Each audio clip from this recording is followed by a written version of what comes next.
Assalamualaikum warahmatullahi wabarakatuh. Perkenalkan, nama saya Nur Hayati. Saya dari kelas 1A Kebidanan Poltekkes Kemenkes Tanjung Pinang. Baiklah, pada kesempatan kali ini saya akan memberikan penyuluhan tentang tanda bahaya kehamilan pada ibu hamil untuk memenuhi mata kuliah promosi kesehatan dengan dosen Ibu Vina Jayanti MKM. Pagi Ibu. Pagi Bu. Perkenalkan Ibu, saya dengan Bidan Nur Hayati yang bertugas pada pagi hari ini.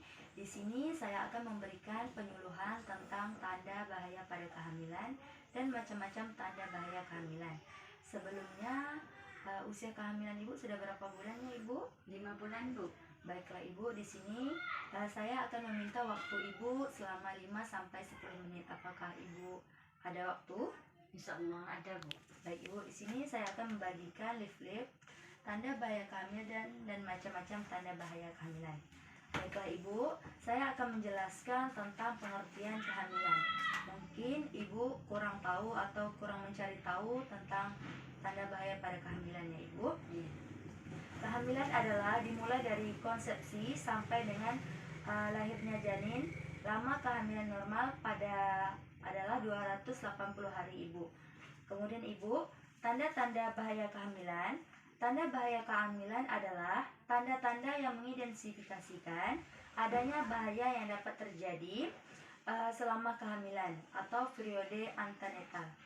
Kemudian Ibu, apabila tidak dilaporkan atau tidak terdeteksi, bisa menyebabkan kematian pada Ibu. Tanda-tanda bahaya pada kehamilan adalah gejala yang menunjukkan bahaya pada ibu bayi dalam keadaan bahaya. Kemudian di sini saya juga akan memberitahukan Ibu tentang macam-macam tanda bahaya pada kehamilan. Yang pertama itu sakit kepala yang hebat Ibu. Sakit kepala yang menetap dan tidak hilang dengan istirahat. Itu adalah salah satu macam-macam tanda bahaya pada kehamilan. Kemudian Ibu, masalah penglihatan. Perubahan visual yang terjadi diidentifikasikan yang cara jiwa adalah posisi verbal terpadat. Kemudian Ibu, bengkak pada muka dan tangan.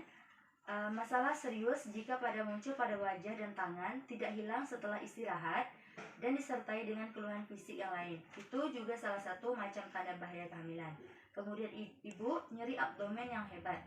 Masalah yang mengancam keselamatan jiwa Ibu adalah terjadi yang hebat adalah menetap dan tidak hilang jika walaupun Ibu melakukan istirahat.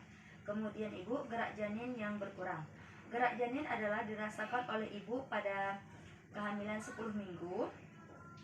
Bayi bergerak paling sedikit itu 3 kali Ibu dalam periode 3 janin. Gerakan bayi akan lelah rasa jika Ibu berbaring atau beristirahat dan jika Ibu makan dan minum dengan baik. Kemudian ada juga Ibu perdarahan pervaginam. Perdarahan dari vagina dalam kehamilan adalah jarang yang normal. Pada masa awal sekali kehamilan, Ibu mungkin akan mengalami perdarahan yang sedikit atau spotting di sekitar waktu. Kemudian saya juga akan menjelaskan tentang komplikasi yang ditimbulkan oleh tanda bahaya kehamilan selama masa kehamilan Ibu.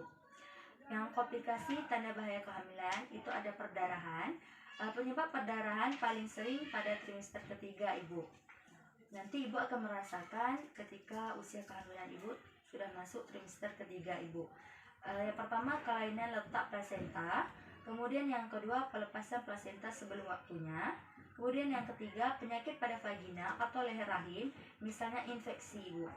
Perdarahan pada trimester ketiga memiliki risiko terjadinya kematian bayi, perdarahan hebat, dan kematian ibu pada saat persalinan.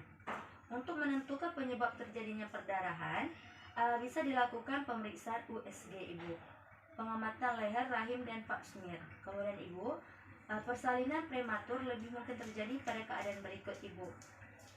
Ibu memiliki kelainan struktur pada rahim atau leher rahim, kemudian perdarahan, stres fisik atau mental, kehamilan ganda, kemudian Ibu pernah menjalani pembedahan rahim, bayi baru lahir, kemudian bayi lahir dengan berat lahir rendah BBLR, kemudian keguguran atau abortus, kemudian persalinan tidak lancar atau macet. Kemudian Ibu, saya juga akan menjelaskan tentang cara mencegah tanda bahaya selama masa kehamilan. Pencegahannya itu ibu harus mengenal dan mengetahui ibu yang termasuk dalam kondisi yang mengalami tanda bahaya atau tidak ibu. Kemudian ibu juga harus mencari tahu pengetahuan sehingga dapat dilakukan rujukan ke tempat fasilitas yang lebih baik atau rumah sakit ibu. Kemudian meningkatkan mutu prenatal care. Kemudian menganjurkan setiap ibu hamil kontrol ke KIA. Kemudian jika ada penyuluhan oleh bidan desa terhadap kesehatan ibu, bayi serta penyakit yang dapat diderita oleh ibu selama kehamilan secara aktif, ibu harus selalu pergi ya ibu. Kemudian bidan desa harus bertempat tinggal di desa yang ditugaskan yang merupakan ujung tombak tentang kesehatan ibu di desa di tempatnya. Jadi ibu boleh pergi ke bidan menanyakan tentang apa saja sih tanda bahaya pada kehamilan itu ibu. Baiklah ibu, hanya itu yang dapat saya sampaikan mengenai tanda bahaya pada kehamilan. Apakah ada yang ingin ditanyakan? Tak ada Bu, udah jelas. Baik. Terima kasih ibu atas waktunya. Maaf mengganggu waktu istirahat ibu. Terima kasih ibu. Iya, sama-sama Bu.